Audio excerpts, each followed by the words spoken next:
एक अमेरिकी बच्चा गलती से एक नदी में गिर गया था। अजीब बात यह है कि 50 साल बाद वह अचानक चीन के एक धान के खेत में जाग उठा। जब वह भटकता हुआ गांव में पहुंचा तो अजनबी भाषा सुनकर वह उलझन और बेबसी में घिर गया। एक शब्द भी समझ न पाने की वजह से वह वहीं बेहोश होकर गिर पड़ा। अमेरिकी दूतावास की मदद से उसे जल्द ही अमेरिका वापस भेज दिया गया। बच्चे की यादों के आधार पर इमिग्रेशन अधिकारियों ने उसके घर को ढूंढने की कोशिश की। जब एक आदमी ने दरवाजा खोला तो वह बच्चे के दादा जैसा दिख रहा था, लेकिन बच्चा तुरंत उसकी ओर भागा और चिल्लाया, डैड! वह बूढ़ा आदमी हैरानी से जड़ हो गया। उसका बेटा तो कई साल पहले नदी में डूब गया था, फिर वह अब उसके सामने कैसे खड़ा हो सकता है? लेकिन पीछे खड़ी माँ ने तुरंत अपने बेटे को पहचान लिया। वह उसे गले से लगा लेती है और प्यार से सहलाने लगती है।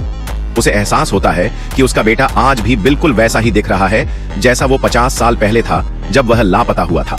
जबकि वह खुद बूढ़ी हो चुकी है, वह अपने बेटे को कसकर पकड़ लेती है और फूट फूट कर रोने लगती है।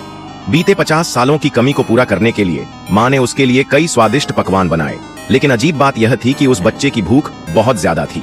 यह 5 साल का बच्चा 5 वयस्कों जितना खाना खा सकता था। और भी अजीब बात यह थी कि उसे बहुत कम नींद की जरूरत होती थी। जैसे जैसे और भी विचित्र बातें सामने आईं, इमिग्रेशन अधिकारी ने जांच शुरू करने का फैसला किया। लेकिन तभी बच्चे को अचानक दौरे पड़ने लगे, जो उसके जन्म से जुड़ी मिर्गी की बीमारी का लक्षण था।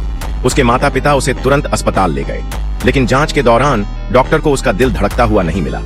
कुछ पलों बाद जब दोबारा चेक किया गया तो दिल की धड़कन फिर से सामान्य हो चुकी थी। क्या वाकई यह पुनर्जन्म संभव है? बच्चे की पहचान की पुष्टि करने के लिए डीएनए टेस्ट करवाया गया।